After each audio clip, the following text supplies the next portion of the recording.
سلام دوباره بچه‌ها، خوش برگشتیم به یک ویدیو دیگه با من. همونطور که میدونید هر دفعه من توی چنلم یه سری لوازم آرایشی گرفتم، اقتصادی، آنباکس‌های شیگلم، محصولات ایرانی و کلا همیشه برنامه‌ای بوده که یه سری لوازم آرایشی جدید رو با هم دیگه تست بکنیم، نقد بکنیم و بهتون بگم که میارزن یا نه. این سری دوباره محصولات ایرانی محبوب شما رو داریم که چند وقت پیش من یه دونه کوئسچن باکس، یعنی خیلی وقت پیش گذاشته بودم، ازتون پرسیده بودم چه محصول ایرانیه که شما دوستش دارین، پیشنهاد می‌کنین که من بخرمش و شارژش می‌کنید و یه سری از پرتکرار تریناشو گرفتم. اونایی رو گرفتم که بیشتر احتمال میدادم که خوشم بیاد و خوشتون بیاد و محصولات کاربردی خوبی باشن. حالا بریم ببینیم که چجوریه و قراره که این آرایشی که میبینید و کلا با لوازمی که جدید گرفتیم با هم دیگه انجام بدیم. و از این به بعد قراره که بعضی از هفته ها بجز شنبه ها 2 ظهر، چهارشنبه ها ظهر هم یه ویدیو دیگه داشته باشیم.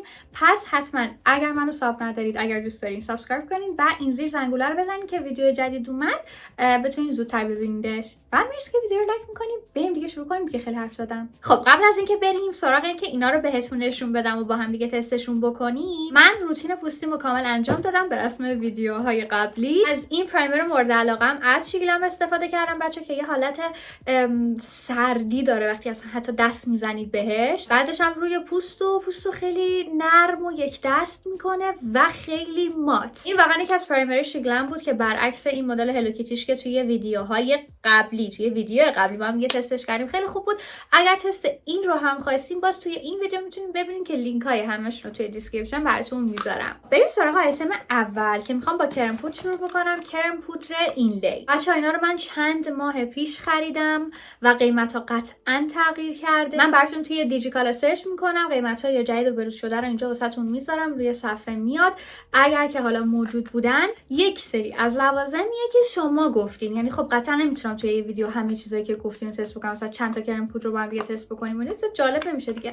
به خاطر همین توی این سری نگاه کنین حتی روش خاک گرفت. توی این سری میخوام بریم سراغ یک سری از چیزایی که گفتین که پرتکرار بوده. بچه خودش گفته یه پوشش بسیار عالی مناسب برای آرایش روزانه داره، پس زیاد ازش انتظار کاور نباید داشته باشیم. یه جلوه مات و طبیعی داره و در مقابل تعریق و گرما و رطوبت و اینا مثل اینکه خوب میمونه دیگه. شماره 20 پیچ این بسته بندیش. قبلا از محصولات اینلی توی این سری از ویدیوها که حالا این پارت جدیدشه داشتیم و راضی کننده بوده. هم پکیجشون خوشگل بوده، هم خود بافت محصولات خیلی نسبت به قیمت پایینی که داشتن خوب بودن. اوه چقدر خوشگله. فکر میکنم رنگ درستی رو انتخاب نکردم حالا که میبینم، ولی خیلی خوشگله نسبت به قیمتش. کلا گفتم اینلی جذاب محصولاتش. اونجایی که چند تا پارت معرفی مثلا محصولات گرون و اینا داشتیم و اینجوری بودین که محصولات ایرانی بزن اقتصادی و انگار بچه‌ها بعضیاتون ندیدین ویدیوهای قبلی من، مثلا چنلمو با تست لوازم آرایشی زیر 100 تومن، زیر 200 تومن شروع کردم که هر کدوم 2 تا پارت ساختم، میتونید مثلا توی چنلم بریم ببینید. گفتم یه پارت جدیدم داشته باشیم. بچه‌ها زیاد رقیق نیست، یعنی شل نیست، بیش از انتظارم کاور داره و خیلی راحت داره بلند میشه. میبینید بافتش رو از ایناست که این میتونید لایه اضافه کنید روی پوست. یکم بوش تنده ولی از این کرم پودراست که قطعاً به بلند شدن با پد احتیاج داره چون براشوش خط میندازه. با بلندر هم یه دور رفتم روش. خیلی طبیعیه روی پوست، یعنی خیلی زیاد، ولی کاورش متوسط رو به پایین نمیشه کاور بیشترم ازش گرفت، ولی ترجیحاً برای استفاده روزانه فقط برید سمتش. رنگش در نهایت اونقدر که فکر میکردم روشن‌تر نیست. من الان حسی که میگیرم ازشون و چیزی که میبینم بهتون میگم، ولی توی دیسکریپشن یه نقد کامل مینویسم از محصولات، نکات مهم رو که حالا میذارم یه چند ساعت بگذره از این میکاپ و ببینم که چجوریه. برای کرم پودر میخوام این دوتا رو هم بهتون یادآوری کنم که توی ویدیوهای قبلی بوده، میکاپ با لوازم آرایشی زیر 100 تومن 200 تومن. الان قیمتاشون رو نمیدونم ولی این از برند شون هست که این شکلیه. برای انواع پوست خوبه، 30 میله، SPF 15 داره و برای پوست چربم قابل استفاده است. این رقیق تر از این لی هست، این رنگش هم خیلی خوبه و اینو من ترجیح میدم به این لیپ. بافت این روی پوست خیلی خوشگل تره. بعدی اینه از برند مای که دستمو نگه داشتم که کنار هم بزنم شما این دو تا رو با هم ببینید. این یه فاندیشن واسه پوستای چرب SPF 15 و 35 میله. خودش گفته که فینیشش ماته. اینم بافت مای هست. شام زودتر روی پوست خشک میشه، مای روی پوست جابجا میشه، ولی موندگاری خوبی داره و قابل قبوله. نسبت به قیمتشون باید در نظر بگیرید حقیقتا، چون دیگه ایرانیان و قیمتاشون هم مثلا نهایتا تا 300 تومنه و باید شما برای مثلا نقد یک محصول و انتظاری که ازش دارید چیزی که خودش میگه و قیمتش رو در نظر بگیرید دیگه. در مقام اول من اینو دوست دارم، بعدش مایو. بریم سراغ مرحله بعد. بچا برای کانسیلر شون رو گرفتم که خیلی ازش راضین. کلا از شون من هر چی داشتم دوست داشتم. بچا پنکیکشون میگن خیلی خوبه، خیلی کاور داره و استیک هایلایت کانتور که البته من کانتورش رو خیلی بیشتر دوست داشتم، هایلایترش خیلی روزانه است. کلا محصولات آرایشیش با کیفیته. نوشته که ضد چروک، حاوی روغن بادام، 2.5 میله که حجمش خیلی کمه نسبت به کانسیلرهای دیگه. از این است که مثلا سنین بالا و افرادی که چین و چروک دارن هم میتونن استفاده کنن. یک پک ساده داره محصولاتش. اینم خود کانسیلر رنگ A03 هست. اینم اپلیکاتورش. کوچولوه مثل برندهای دیگه. خیلی سبکه، معلومه. ببینیدش و خیلی رنگ روشنی برداشتم مثل اینکه. قسمت ای وای خیلی روشنه بچه‌ها. این برای قسمت های همیشگی یکم بهش اجازه بدم خودش رو بگیره. برای کانسیلرهای رقیق، کانسیلرهایی که زیاد مات نیستن، سنگین نیستن، میتونین این کار بکنین. برای کاور بیشتر یه چند ثانیه اجازه بدین که خودش رو بگیره و بعد بلندش کنید. تو این فاصله این کانسیلر کاپرا هم میتونم بهتون معرفی بکنم که بازم کاپرای برند ایرانی مال من، شماره 3003 و لایت ویت کانسیلر، خیلی سبک اینم و اینو دوست داشتم. واقعا میارزید، حجمش بیشتره. چون این 8 میله فکر میکنم این از لحاظ حجمی به صرفه تره که اینم باز من اون موقع رنگ اشتباهی برداشتم که حالا اینا تو همه ویدیوهای قبلی بچا اینا کلشون بودن. راستش خیلی شبیه به این شونه که من الان زدم. موندگاریش خیلی خوب بود، خیلی چین و چروک ننداخت، خیلی طبیعی بود رو پوست. حالا بریم دیگه اینو بلند کنیم. با اینکه روشنه کاورش خوبه، یعنی بد نشد، آرایشم بد نکرد. اضافهش هم میزنم پشت چشمم. میبینیدش همون یه مقدار کمش کافی بود واقعا، ولی بهش اجازه باید بدین فکر میکنم اگر میخواین بهترین کاوری که میده رو ببینید. خیلی مات‌تر از کرم پودرمه، نگاه کنید. و حس خشکی هم همونطور که گفته زیر چشمم نداره. کاش یه مقدار حجمش بیشتر بود و دیگه الان بیشتر از این نظر نمیدم بهتون. بعد از چند ساعت میکاپ رو چک میکنم و حتما توی دیسکریپشن براتون مینویسم که چجوری بودن از لحاظ ماندگاری و این داستانا. الان بریم سراغ بعدی. دوتا کانتور ایرانی که توی باکسا دیدم و خیالم راحت بود، خودم یعنی میشناختم، آشنایی داشتم و تحقیق کردم و دیدم خوبه که بهتون معرفی بکنم.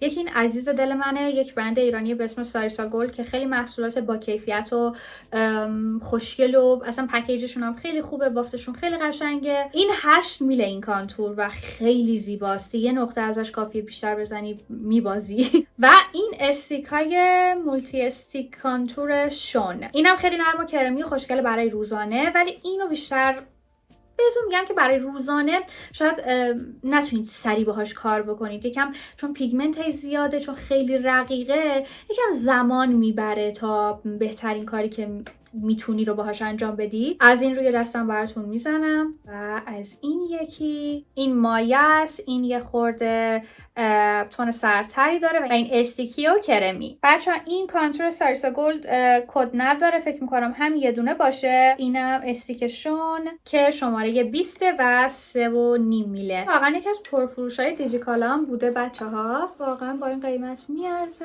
خیلی نرمه. قسمت ها اینجا، این زیر بچه من زیر بینیو میزنم که سر بالاتر دیده بشه. خب دو تا خط این قسمت، این گردی نوکی بینی گرد خیلی کیوت میشه. توی میکاپ روزانه من از کانتورم پشت پلکمم میزنم که طبیعی خیلی نازی میشه، خیلی راحت بلند میشه و ماته. یکم پیشونی. خب این از این. میبینید چقدر روی پوست طبیعی و خوشگله. اصلا نمیتونی با این آرایشتو خراب کنی، خیالت راحت. خب بریم سراغ مرحله بعد که پودر فیکس ایرانی. بچه‌ها من میخواستم این مدل لگراند رو بگیرم که خیلی برند خوب با کیفیتیه که ناموجود بود اون رنگی که من میخواستم و نرسید اصلا به این ویدیو. و یه چیزی که خیلی خیلی دوستش داشتید و همیشه توی باکسا بود بچه‌ها، پنکیک کالیستا بود و پنکیک بیلیارد. این پنکیک کالیستاییه که من گرفتم، پنکیک ساده CP03 10 گرمه و قراره که یه پوست صاف و مخملی بهمون تحویل بده. این پکیجش. فکر کنم رنگ خوبی ازش گرفتم و مثلا که من فکر نمی‌کنم این پد باشه. یه آینه بزرگم داره که من یه رنگی گرفتم بچه، چون من پنکیک زیاد استفاده نمی‌کنم واسه یه ست کردم، واسه اینکه یک پودری بالاخره باید توی میکاپتون باشه که چند ساعت بدون اینکه تکون بخوره و این برق و این قسمت ها داشته باشه بعد استفاده کنیم دیگه. من روی دستم میزنم، خیلی نرمه. این بافتش که ببین خیلی لطیفه. پنکیک بیلیارد معروف که من همونجا توی کیفم میبرمش بچه‌ها. احساس می‌کنم که این پودری تر باشه و یه کوچولو حس کنی کاور این بیشتره. میبینیدش؟ به نظرم این خیلی صاف و صوف‌تره روی پوست. پنکیک های بیلیارد رو بچه‌ها من نگاه کنید دیگه تهش هم در اومده استفاده کردم، ولی بیرون جایی که میرم واسه اینکه آرایشمو مثلا یه تاچاپی بکنم، یکم سرحال بکنم و اینا استفاده میکنم. برای ست کردن اون قسمتی که میخوای پودر بزنی و قشنگ دوباره با بلندر صاف و صوف کن، یکم بردار ازش، بزنم این قسمت. ببینید پوستم مات شد. اینو داشته باش. در نهایت یه دونه پاف اگه داشته باشیم با پودر فیکس خیلی جوابه. حالا میخوام با اینم تست بکنم. اینجوری بزن بعد بره قشنگ توی پاف که دیگه قشنگ اون ته اون پتانسیل پودر رو بهت نشون میده. وقتی پودر رو پرس میکنی توی پوست تایم بیشتری واسط اون میکاپ رو ست میکنه. این از این که من ازش راضی بودم، خیلی خوشم اومد. واقعا شما هم این که ازش تعریف میکردین بی خود نبود و خیلی هم خوشگله روی پوست. اصلا هیچ جلوه خشکی بدی ایجاد نکرد. خب اینم از دو تا پودر ایرانی، یعنی پنکیک ایرانی که بخوام بهتون معرفی بکنم که میارزه دیگه. حالا شما ببینید که کدوم رو دوست دارین برای نسبت به استفادهتون. یعنی این مسئله که براتون اگه پیدا کرده باشم گذاشتم روی ویدیو. میریم سراغ رژگونه. بچه‌ها من رژگونه های مایو دوست داشتم، لگراند دوست داشتم. حالا اونا رو قبلا داشتم، الان ندارم بهتون نشون بدم، ولی اینو خواستم اینو بگیرم که بهتون نشون بدم. شما رژگونه نوتریکا رو خیلی گفته بودین این مدلش بچه‌ها، که من حس کردم گرونه و شاید ترجیح اکثریت خرید یک رژگونه پودری باشه، چون کلا رژگونه های پودری بچه‌ها موندگارترن، استفاده ازشون راحت تره برای روزانه. این پکیج خوشگلش مخصوص این لیم تمیز و مرتب و یک شکلن. یه بافت نرم و ابریشمی داره، موندگاریش هم میگه که زیاده و این رنگ کورال هست 04. خیلی پکیج رو دوست دارم. ببینیدش آینه‌ایه، بازش کردیم، چقدر خوش رنگه. ببینید چقدر خوشگله و این مناسب این فصله. یه جور براش کوچولو هم داره که ترجیح میدم استفاده نکنم. این روی پوست بزنم ازش. این روی براش میبینین بچه روی پوست خودشو نشون میده.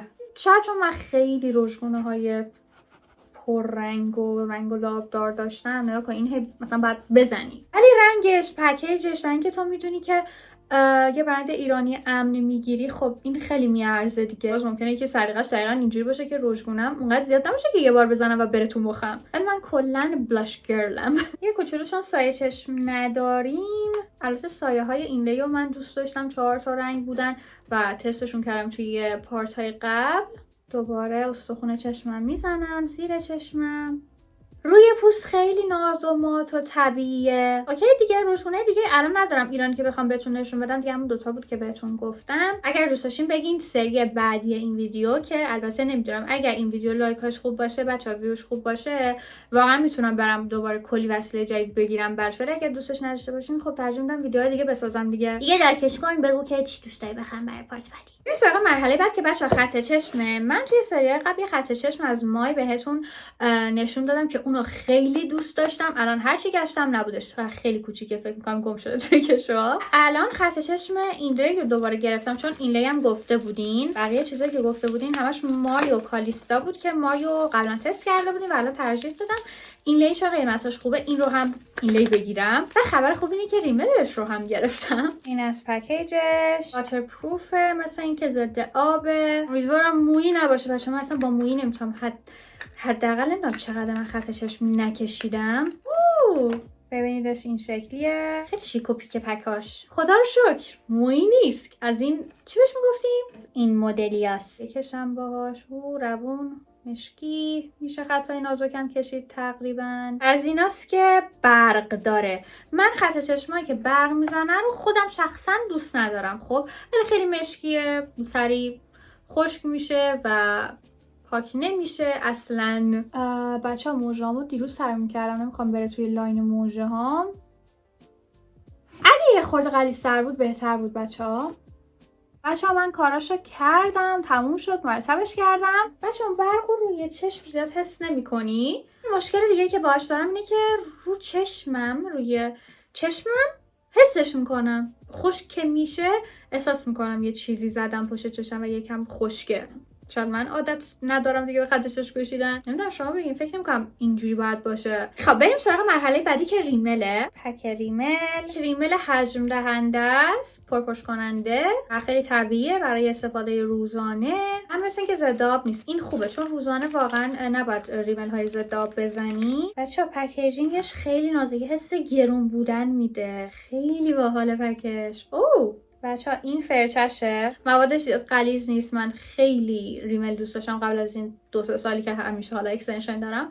به من اعتماد کنید. خب بو داره ولی بوش تون نیست، موادش غلیظ نیست. این با این فرچه ریزی که داره قطعا همه موژه‌ها رو حالت میده. و میخوام پلک پایینم بزنم، همه رو جدا میکنه. با یک لایه بزنی همه رو مشکی کنه واسط، این اونجوری نیست. ولی من دوست دارم، اجازه میده که تک تک موژه‌هاتو بتونی جدا بکنی هر چقدر که میخوای بزنی. خوشم میاد ازش بچه‌ها، بهتون پیشنهادش میکنم چون قیمت خوبی هم داره، پک خوبی هم داره و اگر ریمل های طبیعی دوست دارین جوابه. حالا حتما نظرشون رو بنویسین اگر داشتینش توی کامنت ها که بقیه بچه‌ها که میخوام بگیرنش از نظر شما هم استفاده کنن، چون بالاخره من موجه بالا رو ندارم دیگه. خب این از این. نمیدونم ریمل های کالیستا هم دوست دارین تست کنم چون فکر کنم خیلیاتون گفته بودین کالیستا. من اینجوری بودم که این خیلی معروفه، بیا یه چیز جدید ایرانی رو تست کن. واسه این پارتی رو گرفتم دیگه، داستانش اینجوری شد. حالا باز شما بگین. خب من باز پام خورد به این کادرم یکم عوض شد، ببخشید.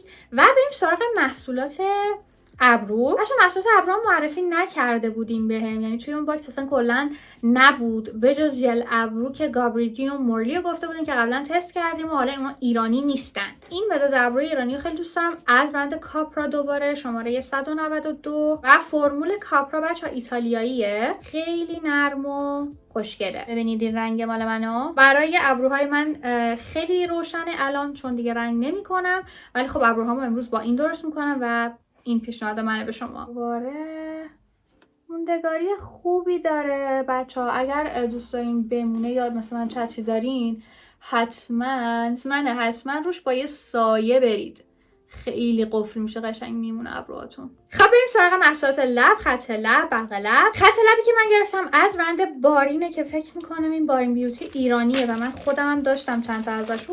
اولین خط لبی که داشتم همین بود. ببینید این شکلیه، خیلی ارزونه، خیلی نرم و روونه. این رنگش عالیه. این رنگش یک قهوه‌ایه که اونقدر قهوه‌ای نیست. ببین این رنگ 05 که این دفعه گرفتم. بزنم ازش. رنگ شبیه کانتوره ولی خیلی نرمه، در این حال که بافتش نرم به نظر نمیاد و خیلی موندگاری داره. خودش به تنهایی هم خوشگله نه؟ باشه من کلا خط لب ایرانی دیگه به جز این نداشتم.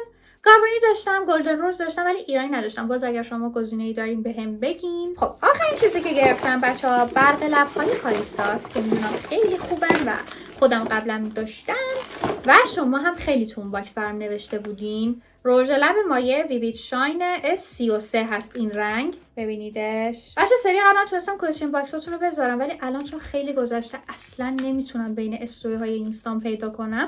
راستی اگر اینستام دوست داشتین حالا بیشتر روزانه با من در ارتباط باشین و ویدیوهای بیشتر ببینین، اینجا آیدیو میذارم. نظرم یوتیوب که با آیدیو چنل یکیه. بچه اینه یه رنگ نود خیلی خوشگله. رنگ بندیاش خیلی قشنگه.